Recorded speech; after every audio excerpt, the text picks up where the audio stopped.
Our little blue planet is a wonderful place to live, but sometimes devastating natural disasters happen that cause unimaginable nightmares. Hurricanes no doubt reside in the top positions, and every year, lives are lost, properties are destroyed. Thus raising a very important question: how much damage can a Category 5 hurricane really cause? Especially with the tragic Hurricane Ian disaster, and more importantly, the ongoing Atlantic hurricane season. Keep watching, as in this video, we'll be exploring the full dangers of Category 5 hurricanes. Don't forget to hit that subscribe button and turn on notifications for future videos like these.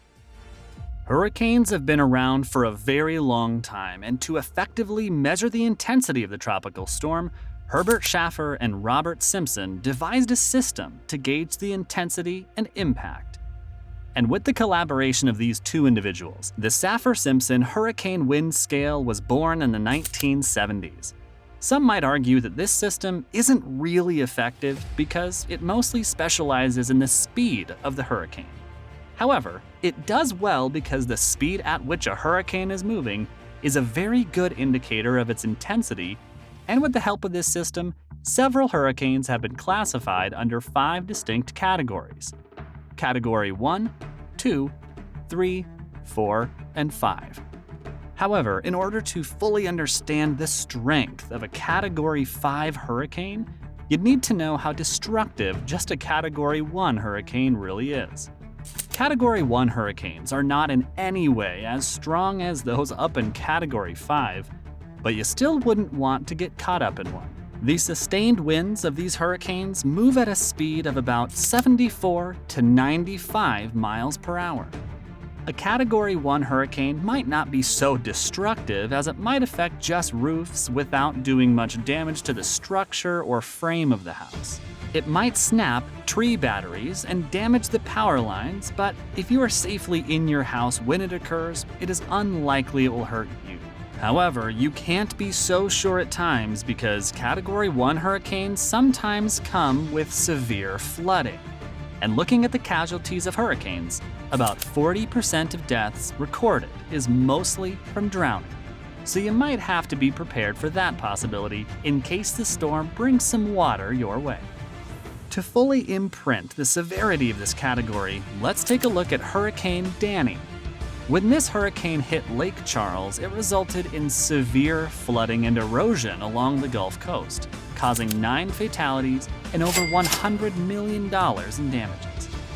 Of course, this damage might not be as severe as infamous hurricanes like Katrina or Sandy, but the affected would know just how much it had hit them, with about 80 businesses and 160 household homes reporting damage. Let's move a step higher.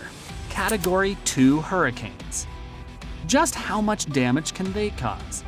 This category takes it a step further and attacks with a wind speed of 96 to 110 miles per hour, posing a bigger threat to humans, pets, and properties.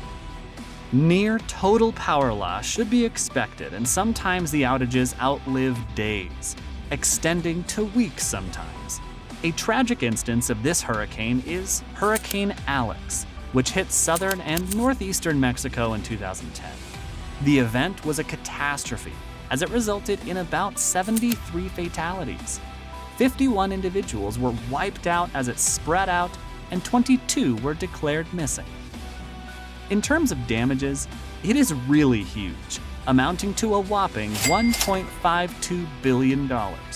Hurricane Alex brought along intense and widespread flooding that ruined over 200,000 hectares of crops in northeast Mexico and affected about 500,000 people across that region. Moving a little further up in the system, Category 3 isn't to be trifled with.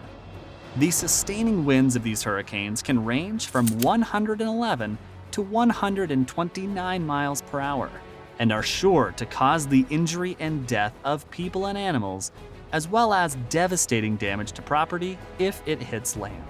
The infamous Hurricane Sandy is an example of this category, and it was truly devastating.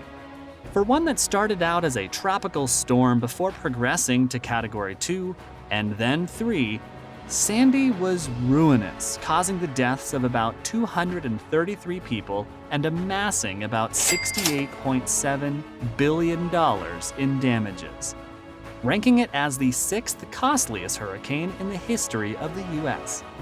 The highest winds of Hurricane Sandy were about 115 miles per hour, which is just about 5 miles per hour higher than the speed of the highest winds of Hurricane Alex.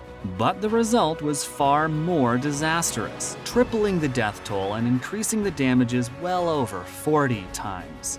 And with just a 5 mile per hour increase in wind speed over Sandy, Hurricane Jeanne, a Category 3 hurricane, became the deadliest hurricane in the Atlantic Basin since 1999.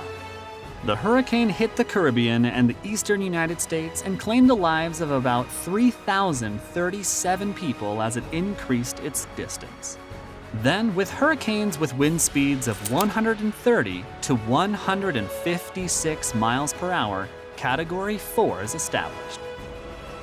The damage level of this category is at an extreme catastrophic stage.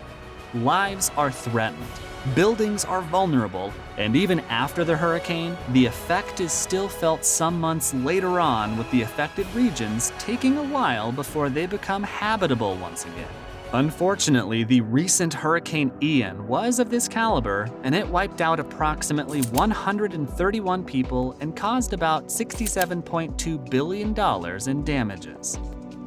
The storm started out as a tropical wave and progressed to an intense Category 3 hurricane, which made landfall in western Cuba, resulting in intense and widespread flooding.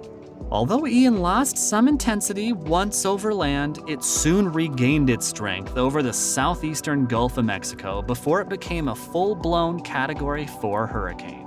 Another hurricane in this category in recent years is Hurricane Harvey, which caused about 107 total fatalities and $125 billion in damages, tying it as the costliest tropical cyclone with the infamous Katrina, with Texas taking a massive hit and recording about 96% of the total death toll. In Texas alone, over 300,000 individuals were left without electricity, 13,000 had to be rescued, and approximately 30,000 were displaced. Fuel shortages gripped the state with cruel hands. Tens of thousands of buildings got damaged, and millions of dollars of damage were recorded. If lower category hurricanes can result in such massive destruction, what about the highest category in the system? Category 5 hurricanes have winds as high as 157 miles per hour and can be very calamitous when they make landfall. Regardless of how high the wind speed of a hurricane might be, if it goes beyond the 157 mile per hour mark, it is classified as a Category 5, mainly because beyond that point, near total destruction has occurred. Lying in Category 5, we have the infamous and costliest tropical cyclone, Hurricane Katrina, and other catastrophic hurricanes like Hurricane Maria, Hurricane Janet, Hurricane Mitch, and Hurricane David. The impact of these hurricanes did not only result in the death of thousands, but also destroyed properties, homes, and public infrastructures. These hurricanes are among the worst of their kind and are mainly unapologetic as they cause havoc as they travel from place to place. Hurricane Katrina is well known not just because of the extent of its devastation, but because it still lives on in the hearts of people. Although it holds the pole position as the costliest, it is by no means the deadliest, but its impact feels so fresh to be so easily forgotten.